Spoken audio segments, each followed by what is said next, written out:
Thank you for joining us. Thank you, Sarah, for the introductions.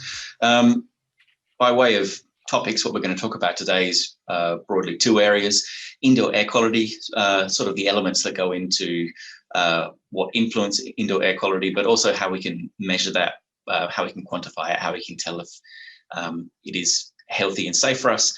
And then ergonomics, what goes into workstation setups, sort of movement, stretching, and how you spend your days.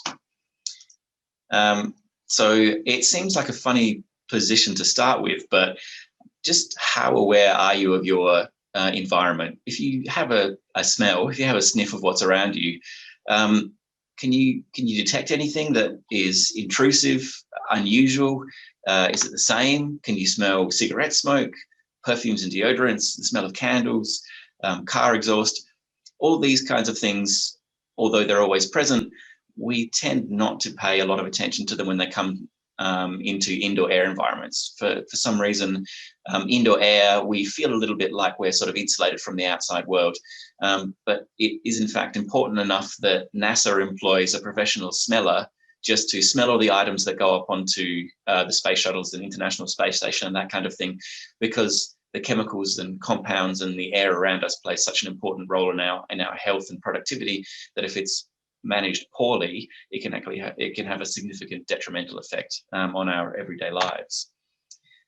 So just to sort of get the ball rolling, the first question I'd like to ask you all is, how much do you think about indoor air quality? Is it something that you've ever assessed before? Have you looked at the setup of your HVAC system? Have you looked at what kinds of pollutants are present? Have you ever had an investigation conducted for a complaint? I'm interested to know, is this something that you've looked at, or is this something that's really kind of new to you? So you should have a poll that's popped up now.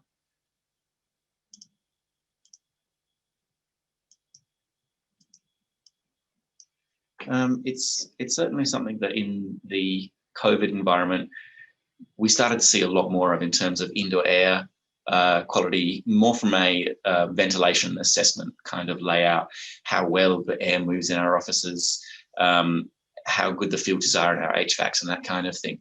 But going on from purely infection control, there's a lot of bits that make up IAQ, and certainly my background is looking at microbial health of buildings, so water damage and mold and spores and that kind of thing. So I tend to see quite a lot of complaint-based circumstances. Okay, I'm going to share those results now. Sure. So we're actually fairly evenly divided there between the two highest proportions are routinely, so something that we seem to do a lot in terms of our regular scheduling, but also those that would like to know more and know it is something that seems to be getting a bit more interest now that we're thinking a lot more about our environment, what's in the air and what's around us. So that's actually a really interesting result.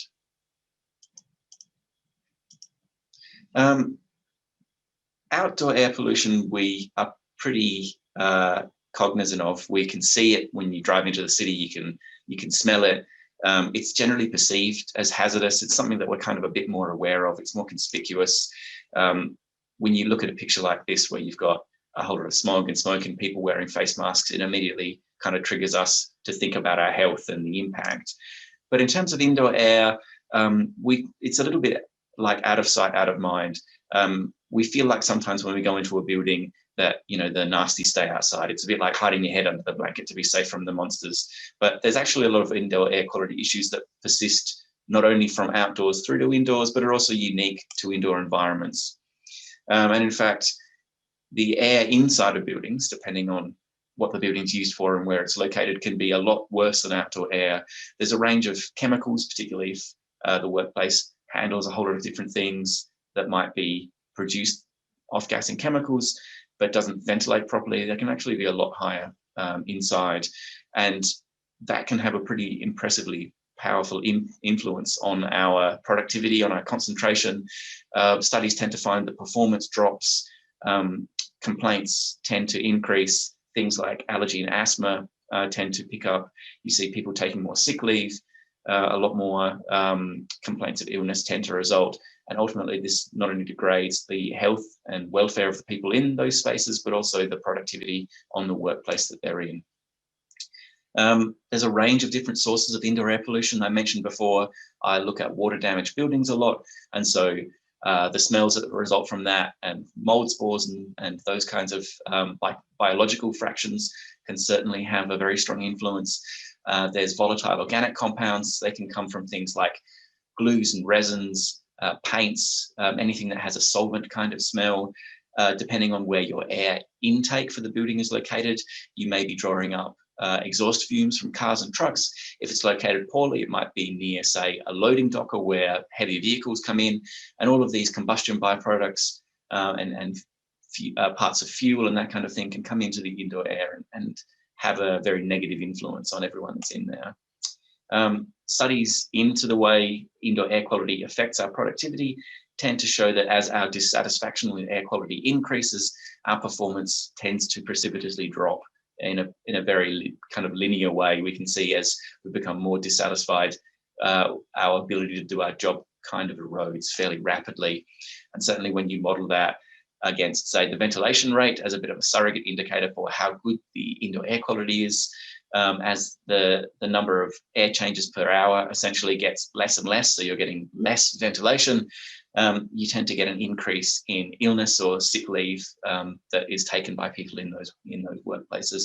So once again, it not only impacts from a health perspective how people feel and their actual well-being, but that certainly with people taking sick leave more frequently does have an influence on not just the productivity but the culture of the workplace. The second question I'm interested in, now that I've sort of contextualized everything to give you a bit of idea around what it can influence, is how much does poor IEQ cost Australia? Is this something that we feel cumulatively is sort of a few $1 million a year problem, a few $100 million a year problem, $1 billion a year problem? What do we feel in terms of lost ability to do our jobs, to live our lives, that kind of thing? What do we feel that it costs us? A bit more of a numeric, straightforward question, but once again, I'm interested to know, tying that back to the earlier poll, how many of us have thought about this and measure it? What do we actually think it costs? And in a moment, I'll compare that against the US. I know it's a different kind of market, but it's interesting to see the difference or the similarities. All right, I think I'll end that now. Results. Right, so pretty well in the 100-ish, 100, 200, 300, in the hundreds of millions per year is what we kind of feel. It's a fairly even sort of curve there. So somewhere around the middle kinds of brackets we're feeling. In actual fact, it's the CSIRO estimated that it's about $12 billion a year annually in Australia. So right up the top end. And the US EPA has estimated that it's in the possibly up to hundreds of billions of dollars in loss due to poor IAQ. And that's made up of several different things, not just employee absenteeism, but medical costs, the reduced productivity, and then lower earnings flowing on from that.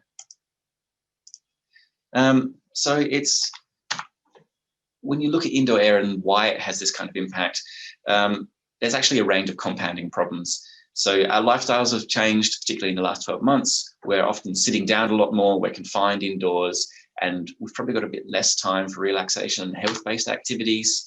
Going on from there, that particularly in Australia, there's a slower recognition of these problems. We tend to look at the symptoms rather than the cause. When we design buildings, we still tend to make them really highly energy efficient, but this often means we sacrifice air ventilation rates, because the more you ventilate a space, the more you have to air condition it, and the more energy intensive it becomes. And often there's a trade-off between the safety of the space and the utility, in as much as if you make a whole lot of rules around safety, often that degrades the ability of the space to carry out its function, or it certainly can do if policy and standards aren't designed very carefully. There's a range of international indoor air quality standards. I won't go through them all, but they're out there. But in terms of in Australia, we lag in a few areas. There's certainly no specific controls on indoor air quality apart from in workplace situations. There is an NH and MRC ambient air quality sort of goals, but they're not really hard limits that we have to abide by. There is the joint building code and air conditioning and refrigeration sort of guidelines. That's a non-mandatory guideline though. So unless we're in a workplace situation where there is a hard limit on levels of, say, things like formaldehyde or solvents in the air, indoor air quality tends to fall into a little bit of a gap. Certainly in terms of things like mold spores, once again, there's no hard rule saying you need to have less than a certain amount. We often use other standards when we look at indoor air quality as a surrogate measure. So we might look at things like ozone and nitrogen dioxide and sulfur dioxide and that kind of thing to put some boundaries around what we think is acceptable. We can certainly choose other occupational chemicals, and from a toxicological perspective, we can say this is what we should be aiming for, but those kinds of standards aren't designed to be applied for prolonged exposure, and certainly not over 24-hour, 7-day periods that might be in, say, a hotel or a house or something like that. So I've started to dive a little bit into the technical side of things, talking about what chemicals you can measure. In terms of what does turn up in indoor air environments that are pollutants, there's a range of inorganic gases. I mentioned some before, so carbon monoxide and carbon dioxide, sulfurous compounds, ozone, nitrogen dioxide, all these sorts of things turn up often as combustion byproducts or byproducts of when engines are working in industrial processes. Biological indoor air pollutants can range from mold and bacteria, which often turn up when things are wet, to dust mites, animal dander, pollen, and viruses, which we're a bit more aware of now. Some of these things can be growing indoors because the building's been damaged. Some of them might just be due to filtration problems or HVAC setup. Pesticides and herbicides, depending on where you are and what's going on in the world. Volatile organic compounds is a very big class of things that, as I mentioned before, contains things like glues and resins, solvents, paints, formaldehyde, particulates, dust, fibers. Asbestos is something we talk a lot about and still exists out there. Environmental tobacco smoke is becoming much less of an impact, but certainly still exists. And depending on, once again, where you are and what your surfaces are made out of, radon off gases from a range of natural stone surfaces. It's more of a problem in the Northern Hemisphere, particularly in places where there's cellars and basements. Less so in Australia, but it certainly still does turn up from time to time. Those volatiles I've talked about a few times now. This is the one that often will cause complaints directly after you, say, have a new office outfit or refit. The things that hold, say, carpets down and walls up and make up synthetic wooden surfaces, MDFs and other formaldehyde treated wood surfaces do off gas for the first 6 to 12 months of their life. And this can sometimes be quite intrusive. Sometimes it can cause headache, eye irritation, respiratory breathing difficulties, those kinds of things. And certainly if you don't ventilate and manage that well, if you don't make sure that those spaces are adequately exhausted, particularly when they're first put together, this can be quite an intrusive input into the IAQ. They can also turn up in workplaces due to the distance from busy roads, what actually happens in the space, if it's chemical handling, if there's a garage attached.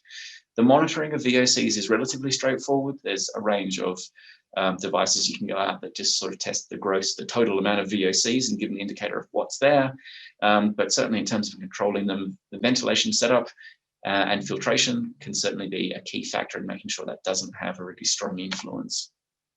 Mold and biologicals, once again, sampling is readily available. You can go and take air samples to look at the amount of mold spores present, and generally you always compare them against a background sample, a reference sample, say in an area of the building that is not got any complaints or outdoor. And you really need to do that because there are no standards for microbial quality of air. The WHO did have a sort of a limit on the number of spores in the air, but that was rescinded. And so we really have to rely upon comparison against background conditions and what we know, what we understand about local environment. Virus sampling is certainly something that's sort of a hot topic at the moment.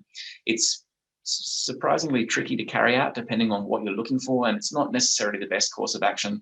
More often than not, having a good control strategy in place in terms of infection control is a lot better approach than attempting to sample the environment for viruses. There's a range of different things out there that either don't tell you whether it's infectious or can show persistent pieces of viruses that aren't necessarily a problem. Mold and biologicals, they're often caused by condensation, leaks, water damage, those kinds of things that you can proactively manage.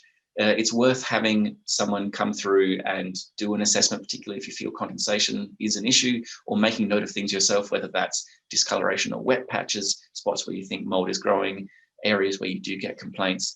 A good indoor environmental professional can find hidden problems through a combination of sampling and moisture measurement readings and that kind of thing. And certainly proactive management of that problem is absolutely key to solving it.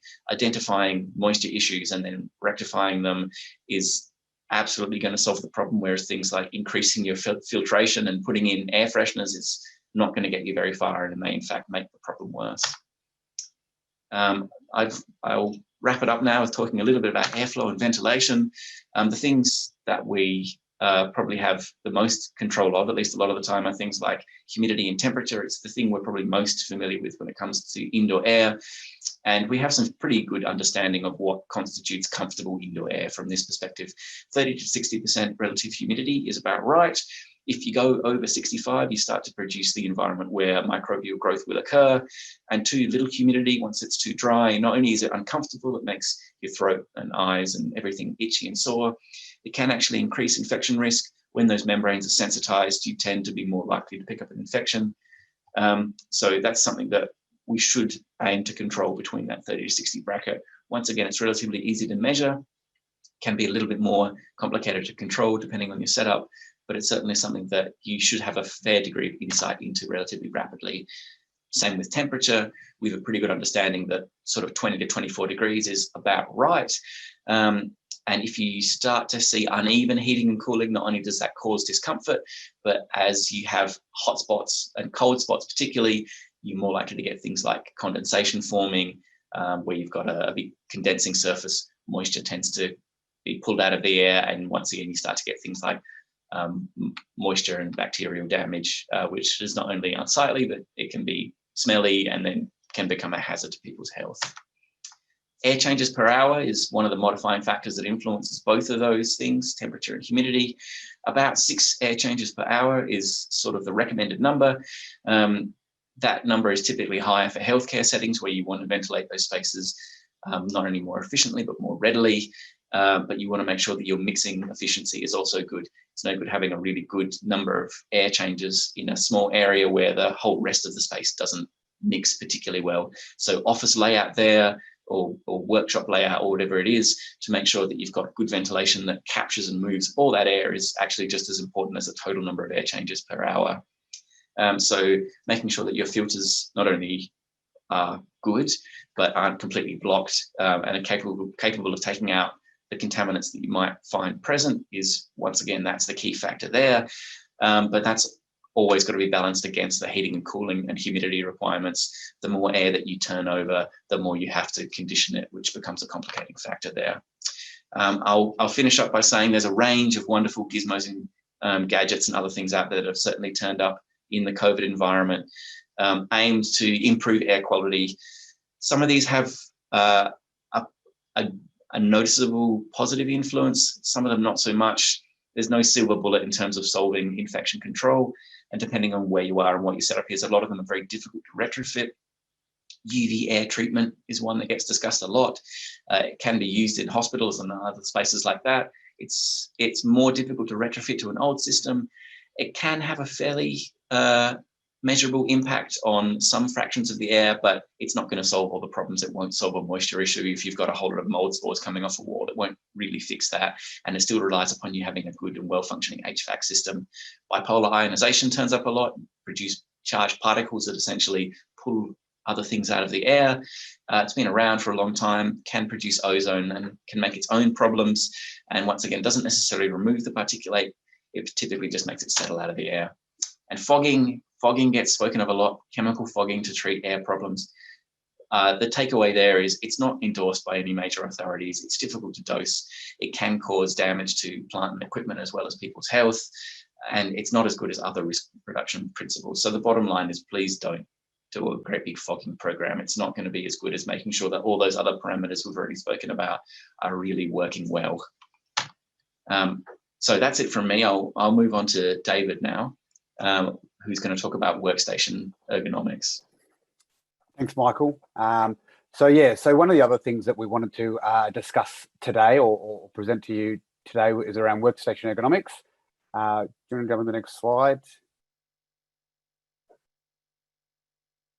So obviously over the last 12 or so months, there's been a significant shift in our workplace, predominantly going from working in the office 5 days, 6 days a week to working from home for the majority of our time. And some people may be back in the office either full-time or part-time, but it definitely has changed how we need to consider our workstations and what sort of workstations we have set up in our different locations. The other thing that's also changed is obviously spending extended periods away from the office. Therefore, somebody might come in and change our setup that we might have already set in the office without us knowing, and then we would come back in. We need to then reassess our setup. Office equipment can be quite expensive, so it's important that we obviously go and get the right equipment, and that can be expensive to set up at home, in our home environment.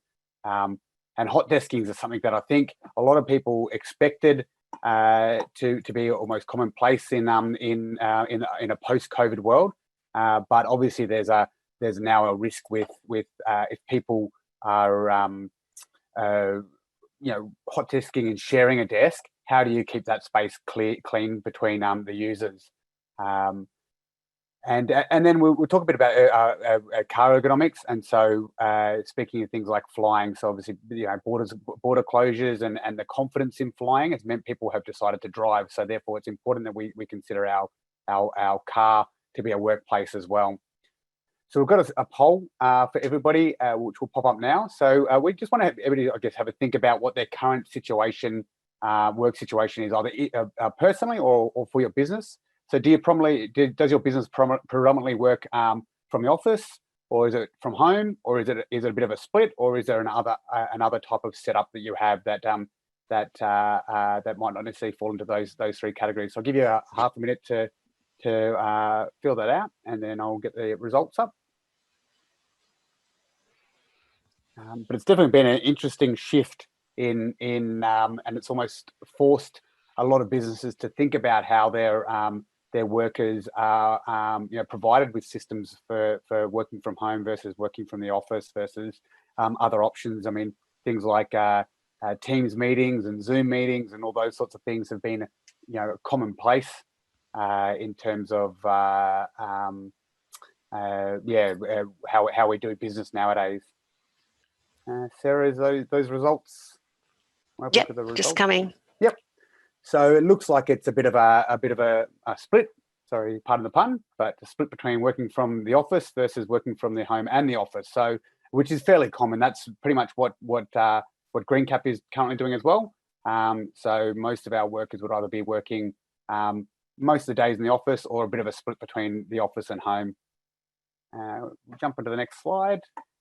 So we'll talk a bit about workstation setup, but one of the things that is very, very important, and probably your workstation setup will help promote good or poor posture, but is your posture. So making sure that you have a healthy workstation setup allows you to maintain a healthy posture, and what that means is having a neutral posture. So not putting any additional or excessive pressures on certain parts of your bodies, your ankles, your knees, your hips, your shoulders, your elbows, those sorts of things. So you can see the old mate on the left there, slouched over or crouched over, sitting really low, legs high, means that his body's working much harder to maintain a healthy position than the person on the right, where he's set, the chair's put in the right spot, sitting up nice and straight, able to view his screen, within the ranges that we would think. Jump to the next one. So obviously one big part of your office setup is your chair. Chairs nowadays are much better than what they were even 10 or so years ago. They've got much more affordable. We used to get a lot of chairs that were $1,500, $2,000, and they were the sort of the ones you needed to get. Nowadays you can go out and you can buy a relatively inexpensive chair and get all the adjustabilities that you need. The big things you want with your chair is obviously making sure that it is adjustable, and then having the adjustments made correct to your body, because everybody's different. Everybody has different different heights, different widths, and all that sort of thing. So one of the things we look for is having your thighs, so your upper legs horizontal to the ground. So that makes your chair not putting additional pressure underneath your legs, but also keeping that neutral position in the bigger muscles which are in your thighs. Putting your feet on the floor. So what I normally say is to people is you can't adjust the floor height. The floor is set and your height set. So what you need to do is you need to adjust your chair to be comfortable. And then if you find that by adjusting your chair, it's now so high that your feet are now sort of swinging or not touching the floor correctly, then you might need to look at getting something like a foot stand, and that allows you to bring that height, that floor height up to your level and minimizing that pressure on your legs. So adjustable height is really important. Making sure that you're using your back support in your chair. Most chairs will have an adjustable back support. If they don't, you can actually get the peanut-shaped cushions and other cushions that you can put behind your chair that will give you that support. And what that does is it allows us to maintain and provide additional support for that larger curve in our lower back. So adjusting your chair to make sure that lumbar support, and some chairs will have adjustable levers, some will just have to adjust the back, to make sure that it sits right in the middle of the chair. And as I said, everybody's different. But if you have your lower back support too low, it tends to push your bum forward, which means you then get into a slouch position. And if it's too high, it tends to push your chest over, which then causes you to slouch over your keyboard. So it's really important to make sure you get that in the right space. And if you don't know how to adjust your chair, most chairs will come with instructions. If you don't know how to do that, then you might need to speak to somebody who has a similar chair to get that information. Making sure your wrists and your elbows, your wrists are slightly below your elbows, or at least in line with them, and that means that you'll maintain a neutral position in your upper arms. And making sure you keep your elbows at the side. So if your chairs have got the side rests, that's fine. But if they're impeding putting your elbows to the side, so your arms are up in the air like that, then you tend to need to maybe adjust those arm rests. So the next one is your desk. So obviously the other big part of a workstation setup is your desk. So making sure you've got sufficient leg space, and that means not storing things under your desk, specifically where your feet are.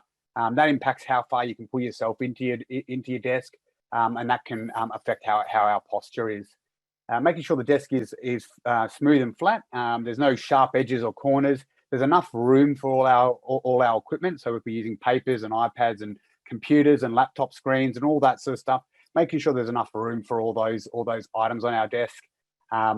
Making sure that if we do have an adjustable desk, that it adjusts to a height that is making it comfortable for us, so that our elbows, as I said, our wrists are below or in line with our elbow height, and that we're not putting extra pressure on our shoulders and our upper body. The next one is your screen. So obviously screens vary depending on where you are working. Laptops, whilst they're really useful from a portability perspective, they're terrible from a posture and a ergonomics perspective. So you do want to try to have a separate screen that you can connect into, or at least one separate screen that you can connect into your laptop to provide a larger screen area, but also so you don't have to slouch or sort of crouch over your laptop.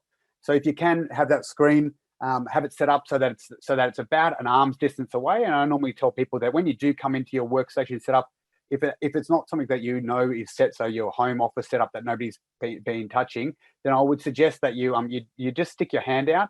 If you put your hand out, you probably can't see, but if you put your hand out and try to touch the front of your screen, your hand should be within a couple of centimeters of that screen, and that means that it's at an appropriate distance, so you're not going to be leaning too far back or leaning too far forward to try to look at your screen.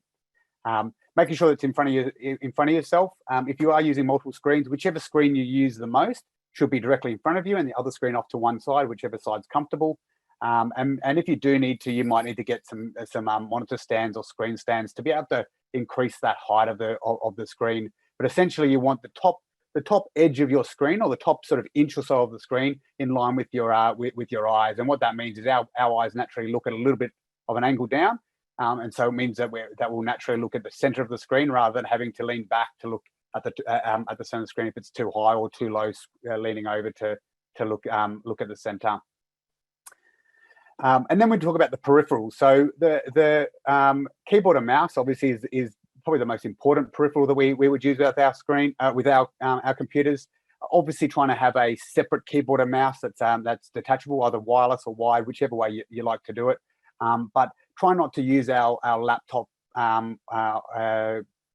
keyboard too often. The problem with that, obviously, we have to crouch over. They're not that well designed for that perspective. So having a separate keyboard and mouse is really important. Making sure your keyboard's placed directly in front of you, so that you can sit close to the keyboard. Making sure that if you do need extra wrist support, if you find you're getting a sore wrist, you may need to go out and look at getting a wrist pad or a gel pad that sits in front of your keyboard that gives you that extra bit of support. And same with the mouse, making sure the mouse is located close to your keyboard, so you're not reaching too far away.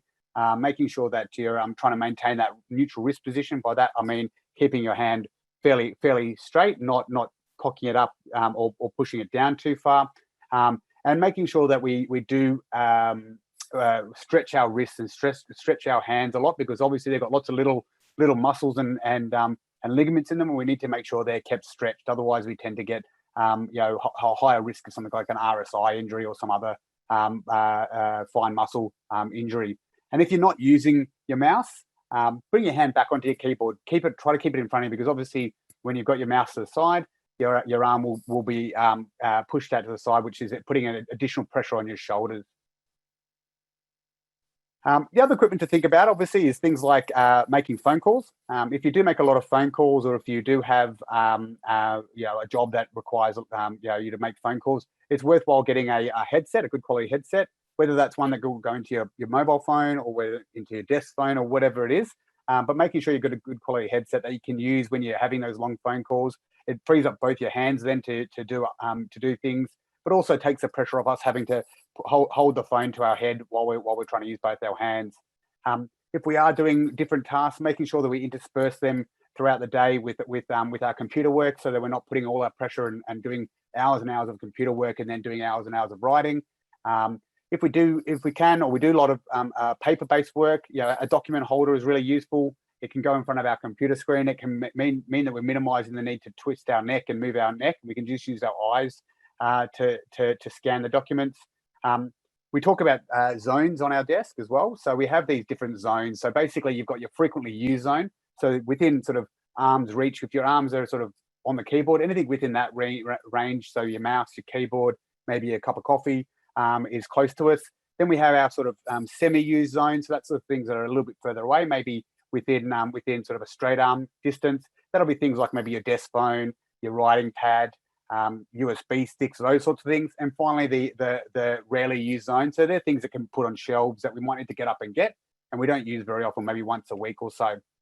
So trying to make sure we put things in those zones, and things will come in and out of those zones as well. So as we use our keyboard, we will type away, and then if we need to then take notes on a pad, you would move your keyboard out of the way and you bring your notepad in front of you. So things will move in and out of those zones as well. And making sure we're also taking regular vision breaks. What we mean by that is just changing your visual distance from looking at your screen in front of you, whichever screen it is, to looking at a distance away. So it might be that you're lucky enough to sit near a window, and it could be simply every 20 minutes, half an hour, you look out the window for a minute, just to give your eyes, because obviously your eyes have a lot of little muscles in them as well, give those a bit of a break and a bit of a rest as well. So we've got another poll I just wanted to get, I guess, people thinking about their ergonomic assessment program. So as a business, or in the business you're working in, have you ever, or have you got an assessment program in place? So do you do currently just an assessment program just for your office, or for your home, or for both? Or no, you have no current ergonomic assessment program, whether it's a self-assessment or an external consultancy coming in. So I'll give you a half a minute to give some answers on that. It is definitely worthwhile considering an ergonomic assessment program. Definitely doing self-assessment is a good way of doing it on a regular basis every 6 or so months. If you do need further assistance, obviously getting an expert in to come and maybe assess individual workplaces or provide some training in what they should be looking for. The information I'm giving you here is pretty high level. There is a bit more detail into it. We do have a resource that that we'll put up a link at the end of the in the presentation at the end, and also in the chat, which has a self-assessment checklist. So you can definitely use that within your business to provide a self-assessment process, which can be quite useful. And as I said, that can be, I guess, your starting point. So we'll have a look at the results and see where people are sitting with their ergo assessments. But I think they're sitting very straight, that's for sure. So, all right. So it looks like most people have some form of ergonomic assessment program for both the home and office setups. Hopefully that's been in place for longer than the post-COVID world, but definitely something that's been needed more and more with the the advent of working from home as a recognized workplace. All right, we'll move on to the next one, which we're just going to touch on Cargonomics. So one of the things that I mentioned before is obviously with border instability, with people with border shutting, and the lack of flights or the reduction in flights to certain locations, people have started driving, which means they've been driving for rather than doing an hour-long flight, they've been driving for 3 to 4 hours, and so therefore setting up your car and understanding how to set up your car is an important aspect of ergonomics. But also thinking about the home as well. So people are traveling domestically now. They might be going for camping trips and things like that. So making sure that not just themselves but the other seats in the car are also set up. And your cars nowadays are much better ergonomically than they used to be back in the day with the old bench seats and those sorts of things. So you have a lot more option with your setups. So making sure that you're considering all the different elements of your car. So you've got obviously your car seat, your steering wheel. And the other thing I've got up there is about core stabilizing. And what that means, if you haven't heard about it before, is basically using your core muscles, so your abdominal muscles and the muscles in your core, to provide additional support for your upper body.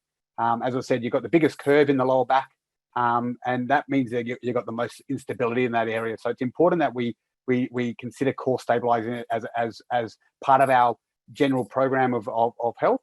And the simple thing to do that is just think about your belly button. Think about if you had a piece of string tied to your belly button and you're pulling it through the back, through your back. So it's essentially sucking your stomach in and holding it there. And what people find is if they haven't done it before or they haven't done it very often, they will find they can only hold it for 10 seconds, 5 seconds, not very long. Then over time, as you build up a bit more strength in that core, you'll find that you can hold it for longer and longer, until a point where you're actually holding it, so you're not even consciously holding it. So I do recommend people have a bit of a go at core stabilizing. Just get your head around it. As I said, think about somebody pulling a string through the back, the back of your spine. So you obviously your neck has a lot of little muscles in it. We use our neck and our to turn our head, obviously. So it's really important that we stretch our neck, but we also aware of how we're sitting to reduce the pressures on our neck. So our natural driving position obviously is to sitting in our seat with our hands on our steering wheel, both hands on our steering wheel, which tends to cause us to lean forward a little bit, which means we potentially be placing extra pressure on our neck because we're having to support our head without having additional support from, say, the headrest. So we need to be aware of that, and by adjusting some of the settings in our car, by moving our seat forward, by changing our steering wheel assessment, heights and location, will allow us to reduce that pressure on our neck. So adjusting our car seat's the first step in that. So obviously making sure that the seat is raised so that it's comfortable, similar to our workstation. We should have our feet being able to sit on the pedals without overstretching, but also not putting any pressure on underneath our thighs, and being able to see over the dashboard. So once you've got the height of the seat, you might then need to adjust where the seat sits in along, forward or back. So making sure that we're maintaining that 45-degree angle, or around that 45-degree angle at our knees, but making sure we're also able to reach the pedals and sit with our seat seat and shoulders in the back of our car seat without having to lean forward with our neck. And some seats actually provide a tilting option, so you can actually tilt the seat forward. So if you're finding that you're putting a lot of pressure behind your knees because of the shape of the seat, you might be able to tilt your seat slightly forward, which will take some of that pressure off. Obviously not tilting it so far forward that you're going to slide off the front of your seat. Then you want to adjust your backrest. So bringing your seat back up. So that's providing full support for your back. A lot of seats nowadays, a lot of cars nowadays, even the sort of cheaper models tend to have some form of adjustable lumbar support. So identifying where that is, and then applying that lumbar support to a point where you feel it's comfortable, providing additional support for your back without over pushing into your back as well. So a lot of them will have some form of lumbar support, whether it's an adjustable up and down, or whether it's just the amount of pressure you can put. And then finally, your headrest. So some headrests can be adjustable in terms of where they tilt forward and back. So having a look at your headrest, making sure that it's not pushing your head too far forward, but sorry, your headrest should be basically level with your eyes. And as I said, not tilting too far forward that it's pushing your head forward, but being so that you can rest your head back on that headrest without feeling like you're laying backwards, and then also providing you so you can still see out the dashboard and things like that. Your steering wheel. So once you've set up your seat, obviously that's the most maneuverable part of the car.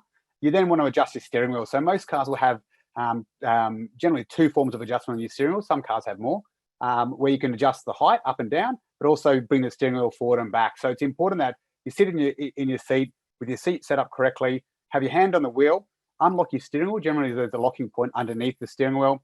Pull the steering wheel forward and move it up and down so that it's comfortable. So you're keeping that neutral position as much as possible in the car, and then obviously making sure we lock our steering wheel back up, because we don't want to be driving around and then suddenly the steering wheel falls forward and it's not so good for our driving. You also want to make sure that you can see all the controls and all the information on our dashboard as well. So if your steering wheel is blocking that, you may need to slightly adjust it so you can still see that. And the last pieces about with your car is just thinking about the additional parts within the setup and the use of the car. So when you're exiting and entering the vehicle, making sure that you're not twisting. So swing your legs out first, and then then your upper body will come out. Use the door frame to help you get out of the car if you need to. Don't twist and get out of the car, because that puts a lot of pressure on our spine and the discs in our spine, which can create a lot of additional pressure that our spine's not designed to handle. Making sure that if you do have things in your car, they're secured, but also don't try to reach in the back of the car to because you put a lot of pressure on your upper body and again your spine. Lifting things out of the boot correctly is using your knees. Don't overreach. Stack the car correctly, not stock the car. It's a spelling mistake from my end. But making sure you stack the car. So try to put heavy things down the bottom and obviously light things on the top. Once you've got all your steering wheel and your chair set up, making sure that you adjust your mirrors so that they give you clear view at the side, and then obviously most cars nowadays come with some sort of Bluetooth kit. But if you don't have that, making sure you've got a hands-free kit or a headset in there, so you're not holding the phone in your hand while you're driving, because that's obviously a big no-no from a legal perspective as well. And the last thing I have is just some really easy workplace stretches. These things you can do without actually even getting up off your chair, which is a really good thing. So you've obviously got the neck stretch there, which is literally just tilting your neck nice and slow to either side, and you feel a nice stretch on that side. It's really important to do it slowly. Don't do it too quickly, because you can actually hurt yourself if you do it too quickly. The shoulder rolls. So that's basically doing circles with your shoulder. You probably have done these before unconsciously, but just rolling back and forward a few times. That gets the blood flow going through your shoulders. The pectoral stretch. So both arms should be at about shoulder height. Putting your elbows back slightly and basically pushing your arms and shoulders back, and that will stretch the front part. So you probably can't see me, but the front part of your chest. And then the back stretch, which is basically making a big rocket shape and pulling yourself up, and that will stretch your back as well. So some really easy workplace stretches to do that will minimize the the pressures and help promote blood flow, because one of the things that we do talk about in ergonomics is all about stretching. So do you want to jump to the next slide? So obviously stretching is really, really important, not just at work, but all the time, because it promotes that blood flow. Blood flow means it gets energy to our muscles and removes all those waste products, those byproducts that our muscles create when it's burning energy. Helps with that coordination. Obviously flexibility is a really big part of it. And obviously makes reduces muscle tension. So I do recommend that people do set up a stretching program, even if it's just once a day in the morning or in the afternoon, getting that blood flow going, getting those muscles moving. So we've provided some details here in terms of contact details for email and phone. We've also got a free resource. You can scan that QR code, which will take you to the resource. It's also been put in the chat by Sarah, which is an ergonomic checklist. So it's a self-assessment checklist. It has a little bit more information in there as well, but it's essentially a checklist you can use. You might be able to produce it and give it out to your staff to do at home. Gives them the opportunity to self-assess their workplace, whether it's at home or at work, and see if there's anything they might need to change or adjust with their setup. And that's about it from me. I think we might have some questions. I'm not sure, Sarah, I think you were going to read them out. Yes, well, we don't have any questions just yet. Okay. Every time I say that, then there's the question. So we'll just have to wait a moment. I did share that resource you mentioned in the chat, and I also added just a list of upcoming webinars. So there aren't any, but I think your contact details are on that slide, so they can email any questions there. And we'll just wait another couple of seconds. It's all good. Okay, so I'd like to thank you both for, once again, Greencap providing great webinar, great information. And hang on, I'm just reading Liz's comment. She's appreciates the handout, and she's having a very severe storm here. Thank you. Wonder where you are, Liz. Not in WA. Okay, so thank you, Michael. Thank you, David. It's been great. And hopefully we'll team up again sometime soon this year as well. Thank you. Great. Thanks for having us. Thanks for joining us, everyone. Have a great day. Bye.